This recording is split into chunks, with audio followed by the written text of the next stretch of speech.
अस्सलामुअलैकुम। मैं हूं राहिल और आप देख रहे हैं अपना फेवरेट यूट्यूब चैनल पराचाज एडवाइस। फ्रेंड्स, जैसा कि आप सब जानते हैं कि इस चैनल के ऊपर वक्तन फ़वक्तन मैं डिफरेंट टॉपिक्स पे वीडियोस लेके आता रहता हूं। लेकिन आज की इस वीडियो में टॉपिक रूटीन से हट के है, कोई बिज़नेस आइडिया या कोई मोटिवेशनल टॉपिक नहीं है। आज की वीडियो में टॉपिक आपको थंबनेल देखकर आइडिया हो गया होगा। ये वीडियो मैं आप सब व्यूअर्स के अलावा हुकूमत पाकिस्तान के जो मुक़्तदिर हलके हैं, जो कंसर्न मिनिस्ट्रीज़ हैं, उनके लिए भी बना रहा हूँ। और ये वीडियो मैं करीम की मैनेजमेंट के लिए भी बना रहा हूँ। और ये वीडियो मैं उन तमाम साथियों के लिए बना रहा हूँ जो लोग करीम वगैरह को पाकिस्तान में एज ऑनलाइन टैक्सी ऐप के तौर पे और सर्विस के तौर पे यूज़ कर रहे हैं। चलते हैं उस टॉपिक पे जिसके लिए वीडियो मैंने आज इनिशिएट की है। सो फ्रेंड्स, हुआ कुछ यूँ कि फरवरी 2020 में मैंने तकरीबन 4 दफ़ा अब तक 4 दफ़ा मैंने करीम को यूज़ किया है। करीम की सर्विसेज को यूज़ किया है मैंने। और चारों दफ़ा चारों राइड्स के बाद मुझे ऐसा फ़ील हुआ कि करीम ने ओवर चार्जिंग की है फेयर में। यानी जो मेरा एक्सपेक्टेड जो फेयर था उससे बढ़कर चार्ज किया गया था।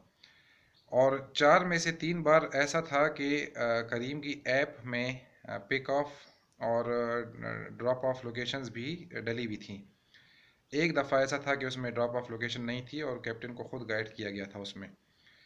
और चारों में जो यकसानियत थी वो यही थी कि वो चारों एक ही लोकेशन से पिकअप थी और एक ही जगह पे उनका ड्रॉप ऑफ था। लाइक सेम रूट और सेम डिस्टेंस वगैरह सब कुछ सेम था। टाइमिंग भी लेस और मोर जर्नी की सेम थी जिस टाइम पे ट्रैवलिंग की गई थी। लेकिन हुआ क्या कि चारों में जो है ना अपना चार्जेस ज़्यादा लिए गए थे। टैक्सी कैप्टन ने चार्जेस ज़्यादा लिए थे। तो 25 फरवरी को जो मैंने फाइनल 2 राइड्स ली थी उसके बाद मैंने करीम को कांटेक्ट किया था ऐप के थ्रू वाया ईमेल। और मैंने उनको पहले एक राइड के ऊपर बताया कि मुझे फ़ील होता है कि मुझसे ज़्यादा चार्जेस लिए गए हैं। तो करीम ने मुझे एक ईमेल की कि हम अपोलोजाइज़ करते हैं आपसे। वैसे मैं थैंकफुल हूँ करीम की मैनेजमेंट और उनके कस्टमर सर्विस सेंटर के, जिन्होंने बहुत टाइमली रिस्पांस किया। तो मेरी उस ईमेल के रिस्पांस में उन्होंने मुझे अपोलॉजी भी की, रीज़न बताई कि शायद कैप्टन की जो ऐप थी या उसका जीपीएस या उसका इंटरनेट कनेक्शन वीक था या वट एवर, उसकी वजह से मुझे ज़्यादा किलोमीटर्स या ज़्यादा माइलेज चार्ज की गई थी और ओवर बिलिंग की गई थी। तो उन्होंने मुझे 122 रुपये वापस किए। 25 फरवरी को ही मैंने अपनी एक और राइड की फ़ी कंप्लेंट की और उसके अगेंस्ट मुझे 42 रुपये का रिफ़ंड मिला। फरवरी में जो दूसरी राइड्स मैंने ली थी, मैंने उनकी कंप्लेंट्स भी जनरेट की, क्योंकि विद इन 45 डेज़ आप डिस्प्यूटेड कंप्लेंट्स कर सकते हैं जो भी राइड्स हैं आपकी जिन पे आप सेटिस्फाइड नहीं होते। और मुझे उन राइड्स के अगेंस्ट भी अगेन 122 और 48 रुपीज़ का रिफ़ंड मिला। तो 25 फरवरी को करीम ने मुझे तकरीबन 334 रुपये का रिफ़ंड किया। एक तरफ तो करीम को मैं अप्रिशिएट करता हूँ इस पॉइंट ऑफ व्यू से कि उन्होंने रिफ़ंड किया एक ह्यूज अमाउंट, तकरीबन 350 के लगभग 334 रुपये। और मैं ऑब्लाइज्ड हूँ कि उन्होंने क्विक रिस्पॉन्स किए और विद इन हाफ आवर मेरी ईमेल के ऊपर कंप्लेंट के ऊपर पैसे मुझे चारों राइड्स की एक्सेस जो राइड्स के ऊपर फेयर बने थे वापस कर दिए। लेकिन इस वीडियो में जो पॉइंट है वो ये है कि इन चारों कंप्लेंट्स के अगेंस्ट करीम की तरफ से जो मुझे रिप्लाइज़ आए वो मेरी ईमेल में इनबॉक्स में सेव्ड हैं। वो रिप्लाइज़ सेम थे कि कैप्टन की ऐप में या कैप्टन के जीपीएस में, कैप्टन के इंटरनेट कनेक्शन में, या कोई भी इशू जो भी डिस्क्राइब किए गए थे उन ईमेल्स में वो कैप्टन से रिलेटेड थे। करीम ने सिंपली उनको कैप्टन से लिंक किया।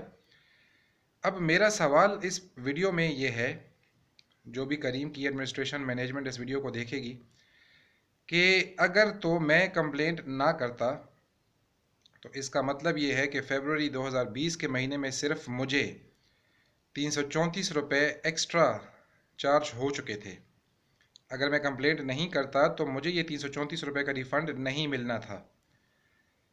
लेकिन जैसा कि मैंने बताया आपको कि करीम ने रिफ़ंड तो किया, लेकिन कंप्लेंट पे और कंप्लेंट की रीज़न भी उन्होंने बना दी कैप्टन की डिवाइस या कैप्टन की ऐप या कैप्टन रिलेटेड इश्यूज़ को उन्होंने फोकस किया। अब मेरा सवाल इसमें दूसरा ये है कि अगर तो मैं कंप्लेंट ना करता तो क्या मुझे ये पैसे वापस ना मिलते? इसमें जो एक और सवाल उठता है वो ये है कि डेली ऐसे कितने कस्टमर्स होंगे जो कि सो कॉल्ड करीम के कहने के मुताबिक कैप्टन्स की ऐप्स की मेल फंक्शनिंग की वजह से एक्सेस फेयर पे कर रहे हैं, जो या तो कैप्टन की जेब में जा रहा है या फिर करीम की जेब में जा रहा है, लेकिन अल्टीमेटली वो पैसेंजर्स की जेब से निकल रहा है। क्या ये करप्शन है? मुझे ऐसा लगा कि ये कोई करप्शन है, कोई फाइनेंशियल स्कैम है। तो मैंने सोचा कि वीडियो के थ्रू अपने तमाम देखने वालों के साथ इसको शेयर किया जाए। लेकिन इसका बेहतर जजमेंट और बेहतर डिसीजन वही लोग दे सकते हैं जो इसको ऑपरेट कर रहे हैं कि आया ये कोई फाइनेंशियल स्कैम है या वाकई ये कोई इंसानी गलती या ऐप का प्रॉब्लम है। इस वीडियो के थ्रू मैं एक और मुतालबा भी करना चाहता हूँ कंसर्न अथॉरिटीज़ से, कंसर्न मिनिस्ट्रीज से, कि करीम की इस्टेब्लिशमेंट से लेके अब तक करीम की तमाम कंट्री के अंदर राइट्स का एक फॉरेंसिक ऑडिट किया जाए और ये सर्टेन किया जाए कि करीम ने ओवर द ईयर्स अपने व्यूअर्स से, वो लोग जो करीम की सर्विसेज यूज़ करते हैं उनसे एक्सेस चार्जेस कितने डिडक्ट किए हैं, इर्रेस्पेक्टिव कि वो ऐप की वजह से था, करीम के सिस्टम्स की वजह से था या किसी भी और वजह से था। और ऐसी जितनी भी एक्सेस अमाउंट विड्रॉ की गई है कस्टमर्स से, वो उन तमाम कस्टमर्स के करीम वॉलेट्स में सून एज़ पॉसिबल रिफ़ंड की जाए। इसमें दूसरा जो मेरा मुतालबा है इस वीडियो के थ्रू करीम की मैनेजमेंट से, कि अगर वाकई कैप्टन रिलेटेड इश्यूज़ हैं तो करीम फिल फॉर ऐसे तमाम कैप्टन्स को जिन्होंने इंटेंशनली या अनइंटेंशनली अपनी ऐप्स, जीपीएसेस या इंटरनेट कनेक्शंस के साथ प्रॉब्लम्स क्रिएट करके ओवरचार्ज्ड बिलिंग का रीज़न बने हैं, उनको या तो सस्पेंड किया जाए या उनके ख़िलाफ़ एटलीस्ट कोई इंक्वायरी कार्रवाई की जाए, ताकि वो मजबूर लोग जो करीम को as convenient online taxi app के तौर पे यूज़ करते हैं, फ्यूचर में उनको इस तरह के फाइनेंशियल नुकसानात से बचाया जा सके। करीम के लिए 334 रुपये शायद 334 रुपये होंगे, लेकिन किसी middle class, lower middle class के बंदे के लिए जो कि अपनी गाड़ी, अपनी बाइक वगैरह अफोर्ड नहीं कर सकते, वो करीम को यूज़ करते हैं या किसी और ऑनलाइन सर्विस को यूज़ करते हैं, उनके लिए पैसे बहुत वैल्यू रखते हैं। तो आज की इस वीडियो को इसी टॉपिक पे इख्तिताम पज़ीर करते हुए, इसी बात पे इख्तिताम पज़ीर करते हुए कि कंसर्न अथॉरिटीज़, कंसर्न मिनिस्ट्रीज़ और करीम की एडमिनिस्ट्रेशन और मैनेजमेंट ज़रूर इस बात का नोटिस लें और जो भी ज़िम्मेदारान है उनका तयन करके उनको सज़ा भी दी जाए और जितना भी रिफ़ंड बनता है वो तमाम करीम के कंसर्न यूज़र्स जिनसे एक्स्ट्रा चार्जेस विड्रॉ किए गए थे उनको उनके वॉलेट के थ्रू वापस कर दिए जाएं। आप सबसे गुजारिश है कि इस वीडियो को देखें और इसको शेयर भी करें। जितना ये वीडियो स्प्रेड होगी उतनी ज़्यादा अवेयरनेस और हमारी आवाज़ कंसर्न अथॉरिटीज़ तक पहुंच सकेगी। वीडियो को एंड तक देखने का बहुत शुक्रिया। इंशाल्लाह बहुत जल्द एक नए टॉपिक के साथ, नई वीडियो के साथ आपके साथ मुलाकात होगी। अपना बहुत ख्याल रखिएगा। अल्लाह हाफिज़।